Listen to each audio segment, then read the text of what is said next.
As a result of doing some other work with prime numbers, I came across this interesting way to see pi.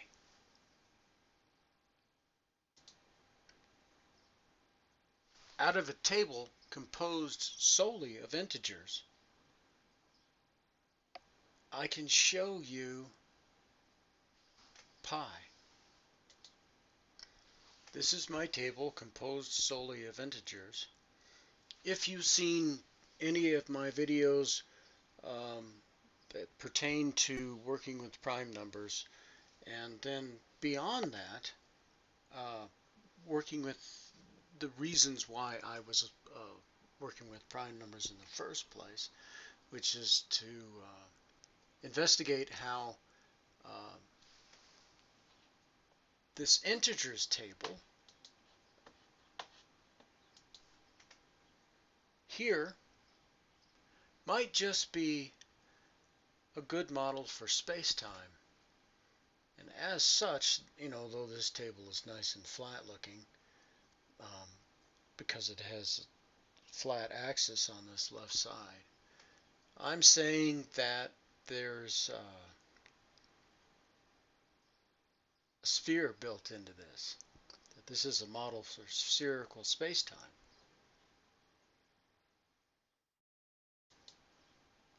As such, along the columns, the axis of the columns, as we see them perpetuating out this way, I haven't filled in all the numbers, but I've filled them in where I had to get some pertinent information to deal with finding various things that you might have seen in other videos. The important thing is that using this, I find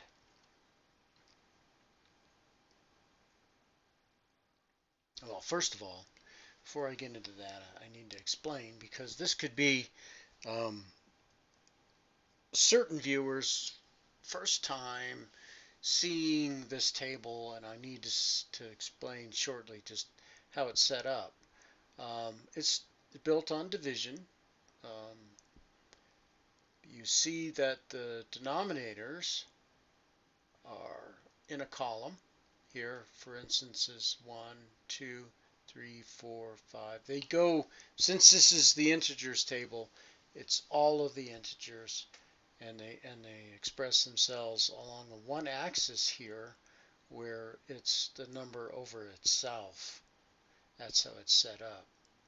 So 0 is here.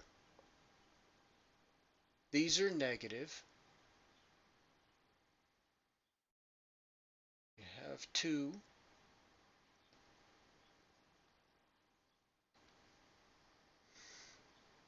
Now, what I did was take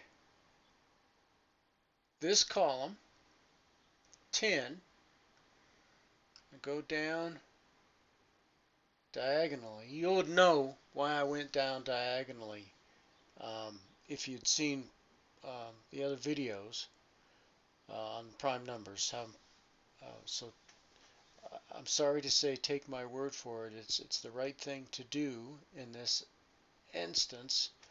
But we're taking an area, and see how this is 22 over 7, which is, the approximation of pi using integers.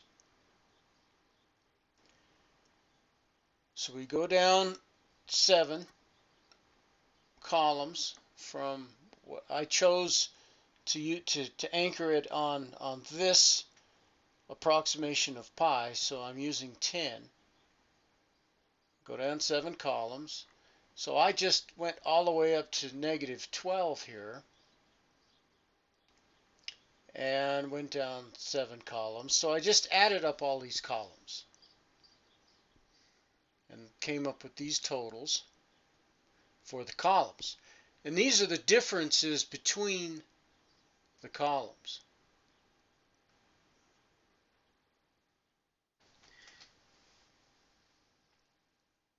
pay attention to how the differences are ever so slightly different.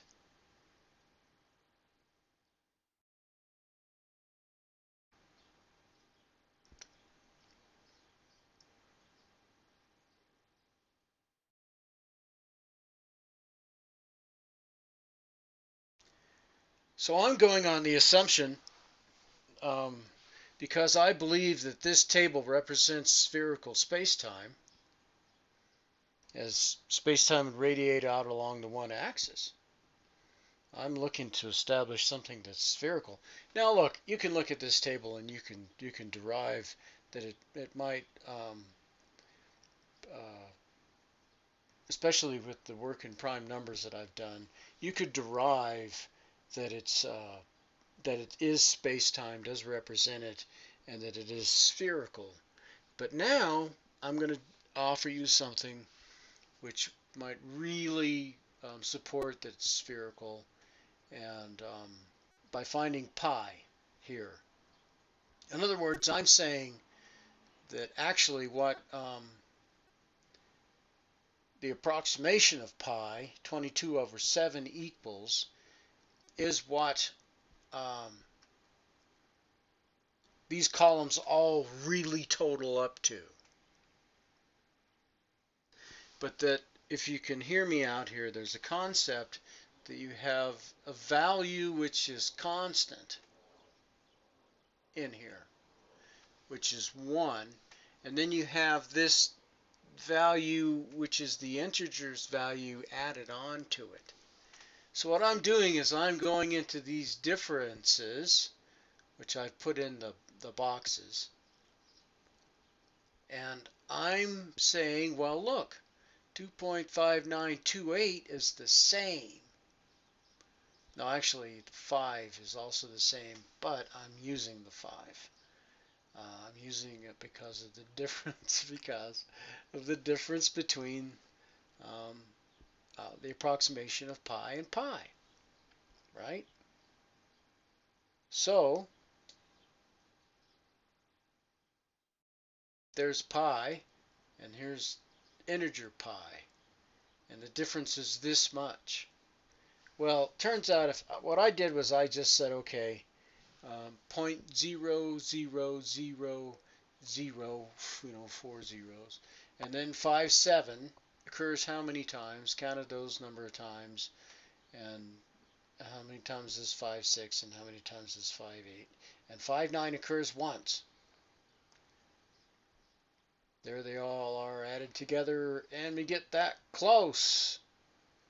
It's not quite the difference, but it sure is close. Yeah. So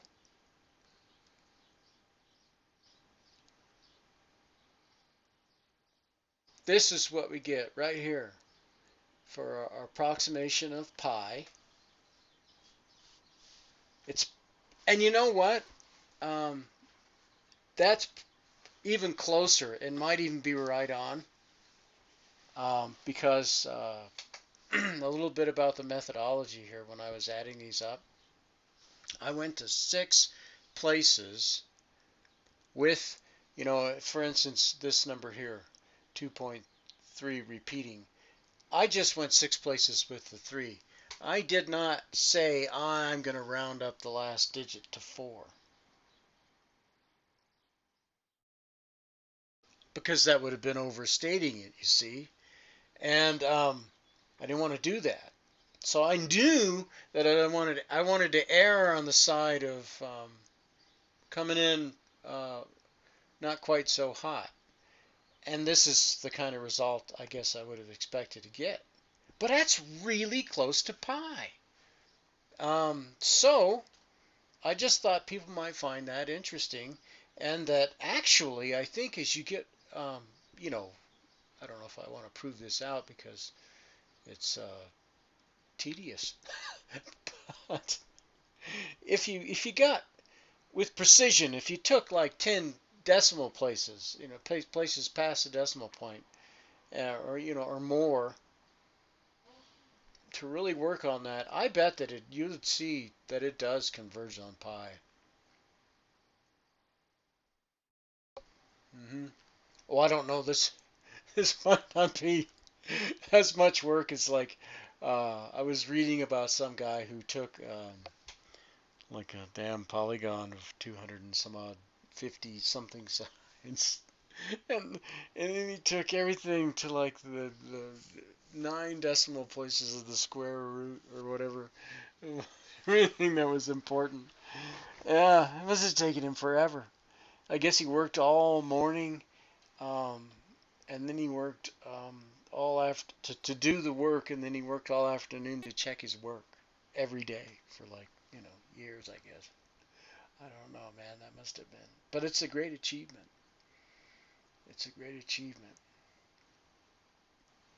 So this is how close I got without rounding up, and it's gonna probably get up to 3.14159 since this is greater than um, uh, with rounding up, I should think. Yeah, this is how far off I was. Yeah, that's not bad. Anyway, I thought people might like to see that just because it exists, and uh, it reinforces my idea that this integers table is actually a good model for spacetime, for spherical spacetime as would be generated by what we call the proton. Thank you for listening.